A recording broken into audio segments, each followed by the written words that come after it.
जय हिंद दोस्तों, स्वागत है आपका आपके अपने चैनल स्टडी ब्लास्टर पर। और मेरा नाम है दिनेश आर्य। उम्मीद करते हैं कि आप लोगों की पढ़ाई बहुत अच्छे से चल रही होगी।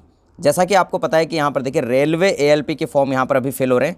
और यहाँ जो सबसे तगड़ा जोन यहाँ पर बना हुआ है बिलासपुर जोन, तो बिलासपुर जोन की पूरी डिटेल हम देखेंगे। 2018 में कितनी सीटें थी, 2024 में कितनी यहाँ पर सीटें निकाली गई हैं, कितना कंपटीशन यहाँ बन रहा है, कितने फॉर्म अभी तक फिल हो चुके हैं, पिछला कट ऑफ क्या रहा है, पिछली बार कितने फॉर्म यहाँ पर फिल हुए थे। तो पूरा आपको कंप्लीट जो एनालिसिस है वो यहाँ पर बिलासपुर जोन के अकॉर्डिंग मिल जाएगा। तो इसीलिए वीडियो को बिल्कुल भी स्किप मत कीजिएगा। अगर आप बिलासपुर जोन से फॉर्म भर चुके हैं या फिर आप सोच रहे हैं कि बिलासपुर जोन से फॉर्म भर दिया जाए, तो उन सभी कैंडिडेट के लिए ये वीडियो काफ़ी ज़्यादा इंपॉर्टेंट होने वाला है। तो इसीलिए वीडियो पर लास्ट तक बने रहिएगा। और चैनल पर अगर आप पहली बार आए हैं तो चैनल को सबसे पहले सब्सक्राइब कर लीजिएगा और वीडियो को अभी से लाइक और शेयर ज़रूर कर दीजिएगा। तो चलिए चलते हैं। सबसे पहले देखिए 2018 का जो यहाँ हमारा बिलासपुर जोन है, यहाँ से पूरी की पूरी जो सीट्स थी वो कितनी थी। तो देखिए बिलासपुर जोन यहाँ पर दो भागों में बटा हुआ है। सीआर यानी कि यहाँ पर सेंट्रल रेलवे, और यहाँ एसईसीआर यानी कि साउथ ईस्टर्न सेंट्रल रेलवे। तो यहाँ देखिए 2018 के अंदर जो यहाँ वैकेंसी निकाली गई थी सेंट्रल रेलवे से, तो वो यहाँ पर यूआर की थी 181, और यहाँ एससी कैटेगरी से यहाँ पर 48 सीटें थी। एसटी के लिए यहाँ 68 सीट्स थी। ओबीसी के लिए यहाँ पर 39 सीट्स थी। टोटल सीटों की बात करें अगर यहाँ सेंट्रल रेलवे से, तो 336 टोटल सीटें थी। बात करें यहाँ एसईसीआर यानी कि साउथ ईस्टर्न सेंट्रल रेलवे से, तो यहाँ यूआर कैंडिडेट की 585 सीटें थी।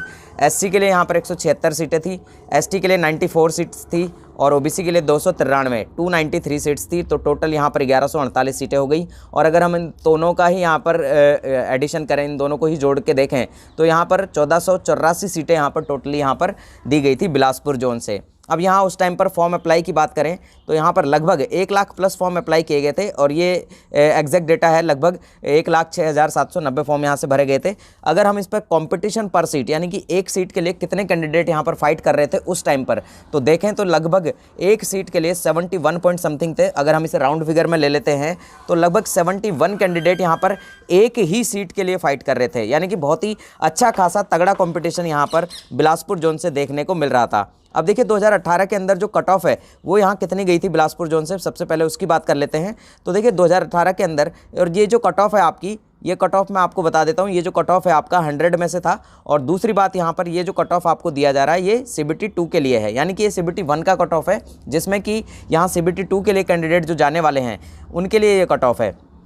तो यहाँ देखिए 2018 के अंदर जो यूआर कैटेगरी से जो कट ऑफ गया था वो 41.99 गया था। और उसके बाद यहाँ पर ओबीसी कैटेगरी के लिए जो कट ऑफ गया था वो 39.72 था।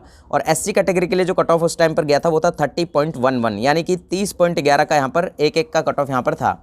एसटी कैटेगरी की बात करें तो 25.02 का, और इसके आगे भी था नंबर, लेकिन वो क्या होता है कि जब नॉर्मलाइजेशन किया जाता है तो ये कट ऑफ जो है 2 से 3 नंबर पॉइंट में भी आगे पहुंच जाता है। तो उसमें आपको बिल्कुल भी नहीं घबराना है। बात है यहाँ पर देखिए कई ईडब्ल्यूएस वाले कैंडिडेट हैं जो कि यहाँ देख रहे होंगे कि ईडब्ल्यूएस का कट ऑफ यहाँ पर नहीं दिया गया है। तो देखिए 2018 में जब वैकेंसी आई थी तो उस टाइम पर यहाँ पर ईडब्ल्यूएस को शामिल नहीं किया गया था, तो इसीलिए यहाँ पर कट ऑफ भी उसका यहाँ पर नहीं है। 2019 में यहाँ पर जब वैकेंसी आई तो उस टाइम पर यहाँ ईडब्ल्यूएस कैटेगरी को यहाँ शामिल किया गया था, तो इसीलिए यहाँ पर आपको ईडब्ल्यूएस का कट ऑफ देखने को नहीं मिल रहा है। अब बात करते हैं यहाँ पर 2024 के अंदर वैकेंसी की। तो सबसे पहले तो देखिए वैकेंसी कितनी है और कहाँ से कितनी वैकेंसी यहाँ निकाली गई है। तो सबसे पहले यहाँ देखिए जो हमारा सेंट्रल रेलवे है, यहाँ से अगर यूआर की बात करें तो 57 पोस्ट यहाँ पर यूआर की हैं। एससी की यहाँ पर देखिए कोई भी पोस्ट नहीं है आपके सेंट्रल रेलवे से।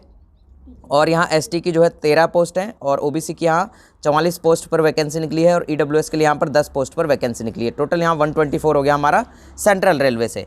बात करें यहाँ पर साउथ ईस्टर्न सेंट्रल रेलवे, तो यहाँ से यूआर की 483 सीट्स हैं, और 179 यहाँ पर एससी की, और एसटी की यहाँ देखें तो 89 सीट्स हैं।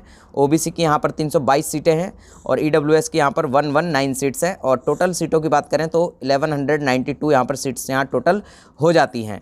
अब बात करें यहाँ पर देखिए टोटल सीट्स की, मतलब कि यहाँ अगर हम इन दोनों जोन को अगर एक साथ मर्ज कर दें तो ये दोनों जो जोन से टोटल सीट निकलती हैं वो 1316 सीट्स यहाँ पर हो जाती हैं। अब ये जो 1316 सीट्स हैं जो CBT 2 के लिए कैंडिडेट जाने वाले हैं, ये 1316 का 15 गुना कैंडिडेट यहाँ पर आपके CBT 2 में जो है जाएंगे। अब यहाँ देखिए जो 15 गुना कैंडिडेट है वो कितने हो जाते हैं, तो 19,740 कैंडिडेट जो हैं यहाँ पर आपके CBT 2 देने वाले हैं। यानी कि सिलेक्शन कितने कैंडिडेट का होने वाला है, तो 19,740 कैंडिडेट का यहाँ पर CBT 1 में सिलेक्शन होने वाला है। तो इस बात को आप अच्छे से निगरानी में रखिएगा। और बिलासपुर जोन जो है इस बार का सबसे तगड़ा जोन है, जहाँ से कि यहाँ पर काफ़ी ज़्यादा मात्रा में फॉर्म यहाँ भरे जा रहे हैं। कितने फॉर्म भरे जा रहे हैं इसका एक्चुअल डेटा जैसे ही यहाँ पर फॉर्म की लास्ट डेट आ जाएगी आपकी 19 फरवरी, उसके बाद यहाँ पर एक्चुअल डेटा आपका आ जाएगा, RTI के थ्रू पता लग जाएगा। और वैसे भी यहाँ पर जो आपके फॉर्म अभी तक भरे जा रहे हैं उस अकॉर्डिंग यहाँ देखा जाए तो बिलासपुर जोन से काफ़ी ज़्यादा कैंडिडेट जो है यहाँ पर जा रहा है। देखिए अब आपको हम यहाँ पर एक चीज़ और मैं यहाँ पर क्लियर कर देता हूँ कि आप यहाँ 2018 की जो कट ऑफ है, यहाँ देखिए 2018 में यहाँ काफ़ी कम कट ऑफ गया है, 41.9 का यहाँ पर आपका UR कैटेगरी का कट ऑफ है, OBC का 39 है, लगभग 39 अगर हम राउंड फिगर में ले 39.72 है, इसको 40 कर लेते हैं ना, लगभग 40 का आपका कट ऑफ यहाँ 2018 में गया था। और SC की बात करें तो 30 का कट ऑफ यहाँ, और ST का बात करें तो 25.02।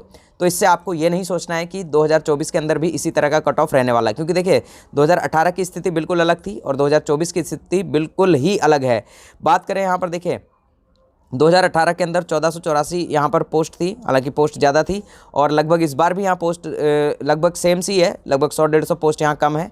तो लेकिन बात यह है कि इस बार जो यहाँ वैकेंसी निकाली गई है ये यहाँ पर सिर्फ ALP की निकाली गई है। उस टाइम पर जो वैकेंसी थी ALP और टेक्नीशियन दोनों की थी। और बात यहाँ पर करें इस बार के बिलासपुर जोन की, तो यहाँ देखिए बिलासपुर जोन से जो है इस बार सीट्स काफ़ी अच्छी खासी आपको देखने को मिल रही है हर कैटेगरी के अंदर। हालांकि पिछली बार भी ये कैटेगरी आपके देखे इस बार जो है सेंट्रल रेलवे से SC की एक भी सीट नहीं है, लेकिन पिछली बार 48 सीट्स थी। तो यहाँ ये चीज़ भी आप गौर करके रखिएगा। अब यहाँ हम आपको ऐसा क्यों कह रहे हैं, देखिए आपको कट ऑफ पर इतना ज़्यादा गौर क्यों करवा रहे हैं, जब आपने यहाँ पर NTPC के अंदर बेंगलोर जोन का कट ऑफ देखा इस बार अगर हम देखें तो पिछली बार जो कट ऑफ गया था बेंगलोर जोन से 2016 के अंदर, और फिर 2019 वाली जो वैकेंसी हुई उसका एग्ज़ाम हुआ, तो यहाँ 2019 की जो वैकेंसी थी उसके अंदर बहुत ही टॉप पर यहाँ पर बेंगलोर जोन का कट ऑफ चला गया था, बहुत ही हाई चला गया। लेकिन जब उससे पहले वाला जो हमारा NTPC हुआ था 2016 का, उसमें जो कट ऑफ था यहाँ पर NTPC के अंदर बेंगलोर जोन का वो लगभग 30, 35 और 40 के बीच ही सिमट कर रह गया था। और लेकिन इस बार का जो कट ऑफ था वो 80, 82, 85 तक यहाँ पर जो है बेंगलोर जोन का कट ऑफ देखने को मिला था। तो यही हाल यहाँ पर रेलवे ALP के अंदर भी यहाँ पर इस बार हो सकता है। तो इसलिए संभल कर फॉर्म भरिएगा। अगर आप बिलासपुर जोन से फॉर्म भर रहे हैं या आप भर चुके हैं तो ये सारे एनालिसिस को अच्छे से देख लीजिएगा कि किस तरह का कट ऑफ रहा था और किस तरह का कट ऑफ यहाँ रह सकता है। तो अपने लिए एक ऐसा जोन चूज़ कीजिएगा जहाँ पर कि यहाँ बिल्कुल हाई रिस्क वाला जोन भी ना हो और बिल्कुल लो वाला भी ना हो। यानी कि हाई रिस्क वाले के लिए हम बात ये कह रहे हैं कि जहाँ पर सीट्स तो बहुत ज़्यादा है लेकिन फॉर्म की संख्या भी उतनी ही ज़्यादा होगी, और जहाँ पर सीट बिल्कुल कम होगी वहाँ पर यहाँ फॉर्म की संख्या भी यहाँ पर हो सकता है कम हो। लेकिन आपको एक मॉडरेट जोन चुनना है जिसमें कि यहाँ बिल्कुल ज़्यादा सीट्स भी नहीं है और बिल्कुल कम सीट्स भी नहीं है। तो ऐसे सीट्स में अगर ऐसे जोन से अगर आप फॉर्म भरते हैं तो आपको काफ़ी ज़्यादा यहाँ पर राहत रहेगी, यानी कि आप बिल्कुल बाहर भी नहीं होंगे और यहाँ काफ़ी ज़्यादा प्रेशर भी आपके ऊपर नहीं रहेगा। तो एक इक्विवेलेंट सा आपका मामला रहेगा। तो आप चीज़ों को उम्मीद करते हैं कि आप समझ चुके होंगे कि किस तरह से यहाँ पर चीज़ें रेगुलेट होंगी। तो इसीलिए उसी जोन से फॉर्म भरिएगा जहाँ से आपको चीज़ें मॉडरेट लग रही हों। फिर भी आपका कोई डाउट हो, कोई सवाल हो तो नीचे कमेंट बॉक्स खुला है, आप किसी भी टाइम पर कमेंट कर सकते हैं। वीडियो अगर लाइक नहीं किया हो तो वीडियो को लाइक करके ज़रूर जाइएगा, और अगर इसी तरह की जानकारी आप आगे भी देखना चाहते हैं तो चैनल को सब्सक्राइब ज़रूर कर लीजिएगा। मिलते हैं अगले वीडियो में, तब तक के लिए जय हिंद, जय भारत।